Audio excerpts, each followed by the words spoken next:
There is never a good time to have a terminal demography, but contemporary European economic trends argue for now being among the worst.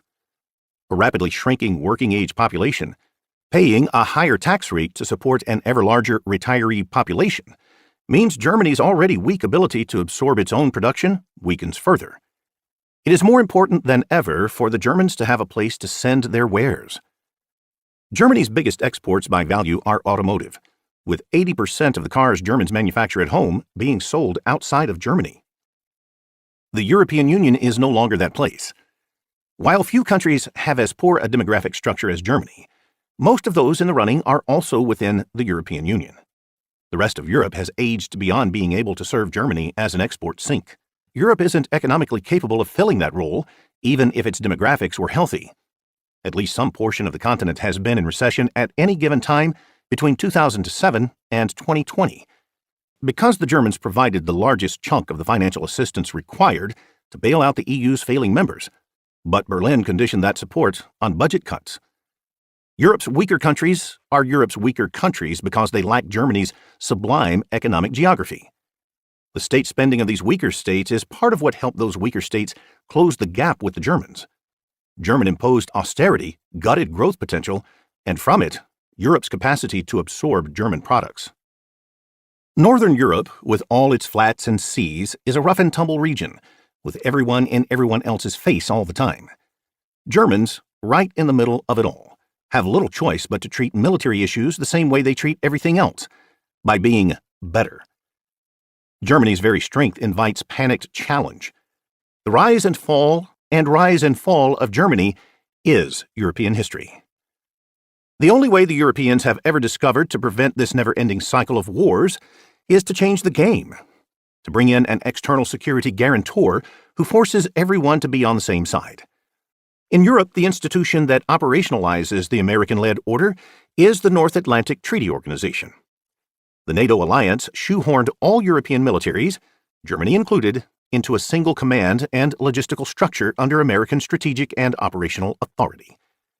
NATO's twin goals were to force an internal Western European peace while also securing Western Europe against Soviet aggression. As Hastings Ismay, NATO's first Secretary General, so famously put it, the alliance's raison d'etre was to keep the Americans in, the Russians out, and the Germans down. With the Cold War's end, Germany entered the best of all possible worlds. NATO expanded into the former Soviet Empire, surrounding Germany with allies. Germany's military ceased being relevant, largely because it ceased existing. Repeated, past-the-bone budget gougings functionally eliminated all German air, naval, and armored deployment capacity. For all intents and purposes, Germany no longer has a military.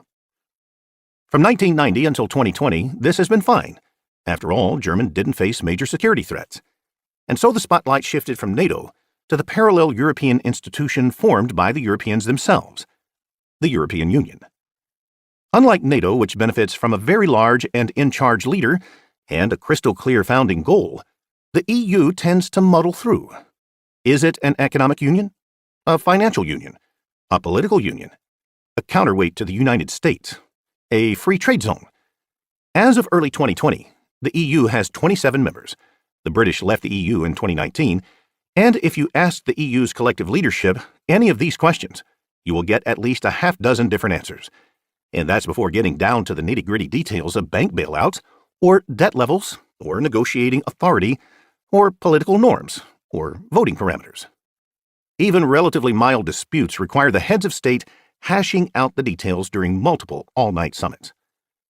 The really big issues, such as how to address a sovereign debt crisis or undocumented migration, occupy all leadership bandwidth for a decade or more.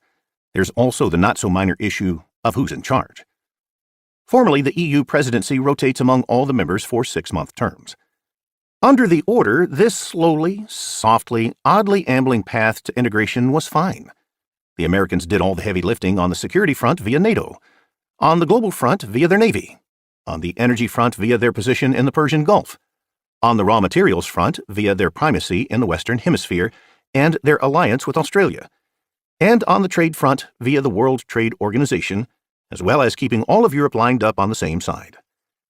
Europe could afford to have knockdown, drag-out, multi-day arguments with itself over cheese policy. That's not a joke. For the Germans, all this dysfunction is part of contemporary Europe's beauty. NATO bars security competition among the European powers.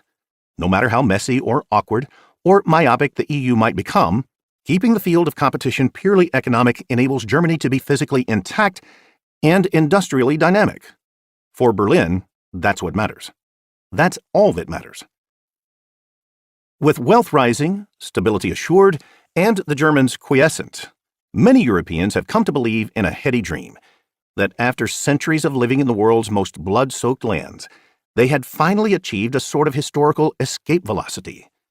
It's a beautiful dream. I want to believe it too. But with the American abdication of responsibility, that dream dies. Europe is a region of military pygmies who face pressing military challenges. A region suffering demographic implosion, unable to absorb immigrants. A region peppered with xenophobes who cannot control their borders. A region rumbling with environmentalists who cannot generate green power. A region facing a banking crisis that lacks the means of even defining the problem, much less rectifying it. A region that has largely outsourced its relationships with its nearest neighbors of significance, Turkey and Russia, to the departing Americans. A region whose most coherent economic, financial, and military power, the United Kingdom, has left.